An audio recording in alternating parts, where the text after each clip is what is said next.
नमस्कार मित्रों, मेरा नाम अरुण आनंद है और इंडिया एंड द वर्ल्ड के इस ताजा अंक में आपका स्वागत है।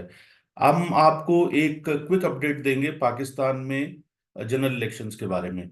गुरुवार को पाकिस्तान में इंटरनेट और मोबाइल सर्विसेज बंद कर दी गई और उसके बीच आम चुनाव के लिए वोट डाले गए। ये वोटिंग 266 असेंबली सीट्स के लिए हुई और इसके अलावा जो है चार प्रांतीय विधानसभाओं के चुनाव भी हुए। कुल मिलाकर जो नेशनल असेंबली, जिसे कि पाकिस्तान की पार्लियामेंट कहा जाता है, पाकिस्तान की पार्लियामेंट को नेशनल असेंबली कहा जाता है, उसमें 5121 उम्मीदवार थे, जिसमें से कि 4807 पुरुष उम्मीदवार थे, 312 महिलाएं थी और दो ट्रांसजेंडर भी चुनाव लड़ रहे थे। चार प्रोविंसेस यानी चार प्रांतीय विधानसभाओं के चुनाव भी हुए, जिसमें 12,695 उम्मीदवार थे। इसमें 12,123 पुरुष थे और 570 महिलाएं थी।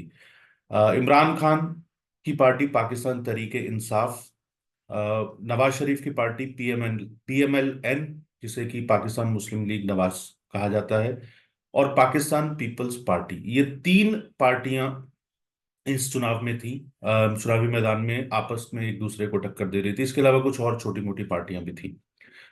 पीटीआई, जो इमरान खान की पार्टी है, उसे चुनाव चिन्ह नहीं दिया गया और उसे बतौर पार्टी उसके उम्मीदवारों को चुनाव नहीं लड़ने दिया गया।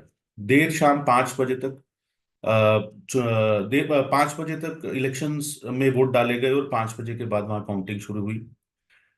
जो शुक्रवार को, यानी कि से आप कह सकते हैं कि 9 फरवरी को, 8 फरवरी को चुनाव हुए, तो 9 फरवरी को जब रिजल्ट्स आने शुरू हुए तो बड़े सरप्राइजिंग रिजल्ट थे। हालांकि पाकिस्तान की आर्मी बैक कर रही थी पीएमएल नवाज को, और इमरान खान, जो कभी उनके ब्लू आइड बॉय थे, उनको उन्होंने जेल में डाल दिया। और इमरान खान को 10 साल और 14 साल, दो मामलों में सजा भी हो चुकी है। तो आर्मी की पूरी कोशिश थी, पाकिस्तान मिलिट्री की पूरी कोशिश थी कि रिमोट कंट्रोल से नवाज शरीफ की पार्टी को जिताया जाए, और इसलिए हर तरीके से पीटीआई को दबाने की कोशिश की गई। आ, लेकिन जब चुनावों के रिजल्ट आ रहे हैं तो पीटीआई ने दावा किया कि उनके जो कैंडिडेट्स थे, जो इंडिपेंडेंट के तौर पर लड़ रहे थे, क्योंकि उन्हें चुनाव चिन्ह नहीं मिला था पार्टी का, बतौर पार्टी उन्हें चुनाव नहीं लड़ने दिया गया, तो पीटीआई ने अपने कैंडिडेट्स को इंडिपेंडेंट कैंडिडेट्स के तौर पर खड़ा किया। और बड़े सरप्राइजिंग रिजल्ट आए कि पाकिस्तान की मिलिट्री की बैकअप के बावजूद, पाकिस्तान की मिलिट्री की पूरी तमाम कोशिशों के बावजूद, इलेक्शंस की रिगिंग के बावजूद, बड़े पैमाने पर रिगिंग की गई, वहां पर आरोप भी लग रहे हैं पीएमएल नवाज के कैंडिडेट्स को जिताने के लिए।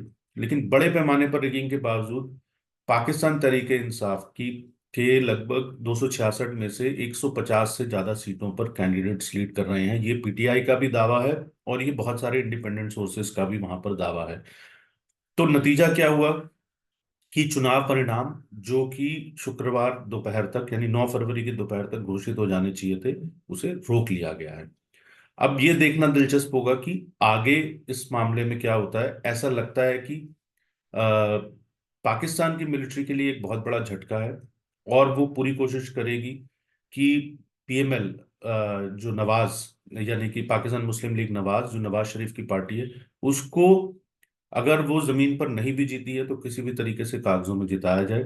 पाकिस्तान में लोकतंत्र के ताबूत में ये एक और कील है। हम जानते हैं कि 1947 के बाद से ही, जब से पाकिस्तान बना है, Pakistan has been like a banana republic. वहां पर लोकतंत्र नहीं कायम रहा है। आपको ये जानकर हैरानी होगी कि पहले डायरेक्ट आम चुनाव पाकिस्तान के अंदर 1970 में हुए थे, और उसके उस चुनाव में भी अवामी लीग, जो कि शेख मुजीबुर रहमान की पार्टी थी, और उस समय ईस्ट बंगाल से वह पार्टी थी, और उसने बहुमत हासिल किया। लेकिन जुल्फिकार अली भुट्टो और जनरल याह्या खान ने उन्हें पावर ट्रांसफर करने से मना कर दिया, और ईस्ट बंगाल के अंदर, पश्चिमी बंगाल में एक बड़ा जिनोसाइड किया गया, एक बड़ा नरसंहार किया गया बंगालियों का, जिसके कारण अंततः हमने देखा कि बांग्लादेश का 1971 में निर्माण हुआ। आज वही स्थिति पाकिस्तान के अंदर बलूचिस्तान में भी है, वही स्थिति सिंध में भी बन रही है, और खैबर पख्तूनख्वा में भी वही स्थिति है।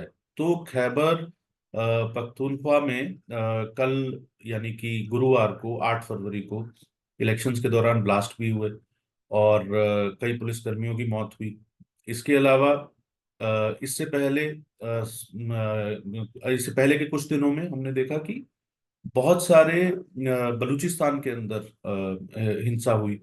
तो ये कुल मिलाकर सारी स्थितियां ये बता रही हैं कि पाकिस्तान में लोकतंत्र के नाम पर फर्जी चुनाव करवाए जा रहे हैं। आम जो लोग हैं उनकी आवाजों को दबाया जा रहा है। पाकिस्तान मिलिट्री के खिलाफ ऐसा लगता है कि वहां की जनता ने एक मैंडेट दिया है इस चुनाव के बारे में, लेकिन उस मैंडेट की रिस्पेक्ट पाकिस्तान की आर्मी करेगी या नहीं करेगी, इसमें कोई अ, जिसको कहते हैं कि शक की गुंजाइश नहीं है, क्योंकि पाकिस्तान की मिलिट्री का रिकॉर्ड है कि उसने कभी भी जनता को की आवाज को तरजीह नहीं दी है और हमेशा रिमोट कंट्रोल से सरकार चलाई है। जो सिविलियन सरकारें हैं वो भी वास्तव में एक तरीके से पाकिस्तान की मिलिट्री का फ्रंट ही रहती हैं, और जो उनके हिसाब से नहीं चलता है उसको वहां से हटा दिया जाता है। जैसे कि पहले नवाज शरीफ को हटाया गया और उसके बाद उसकी जगह इमरान खान को लाया गया। फिर जब इमरान खान ने पाकिस्तान की मिलिट्री के हिसाब से कुछ मामलों में चलने से मना कर दिया गया, तो उन्हें हटाकर शहबाज शरीफ और बिलावल भुट्टो, यानी कि पीपीपी, पाकिस्तान पीपल्स पार्टी, और पीएमएल, पाकिस्तान मुस्लिम लीग की ज्वाइंट सरकार बनवाई गई। तो और अब पाकिस्तान की मिलिट्री नवाज शरीफ को सत्ता में बैठाने की कोशिश कर रही है। ये वही नवाज शरीफ हैं जिनको एक दफा पाकिस्तान की मिलिट्री हटा चुकी है, और वो लंदन चले गए थे एग्जाइल में। उनके खिलाफ बड़े सारे मामलों में उन्हें सजा हुई थी, सारी सजा माफ करवाई गई। तो ये बताता है कि पाकिस्तान में जो जुडिशरी भी है वो जिसे कंगारू कोर्ट्स कहते हैं उस तरीके से काम कर रही है। कुल मिलाकर लोकतंत्र पाकिस्तान में बदतर हालत में है। और दिलचस्प बात यह है कि पश्चिमी देश जो लोकतंत्र के मामले में बार बार बैकस्लाइडिंग ऑफ डेमोक्रेसी की बात करते हैं दूसरे देशों को लेकर, लेकिन पाकिस्तान को लेकर अमेरिका और पश्चिमी देशों ने भी चुप्पी साध रखी है। तो आज के इस अंक में इतना ही। इंडिया एंड द वर्ल्ड के अगले अंक में जल्दी आपके साथ मिलेंगे और चर्चा करेंगे। अगर आपको वीडियो अच्छा लगा हो तो इसे लाइक करें, शेयर करें, चैनल को सब्सक्राइब करें, और बेल आइकन को दबाएंगे तो नए नोटिफिकेशन आपको मिलते रहेंगे। और जल्दी मिलेंगे नए विषय के साथ। नमस्कार।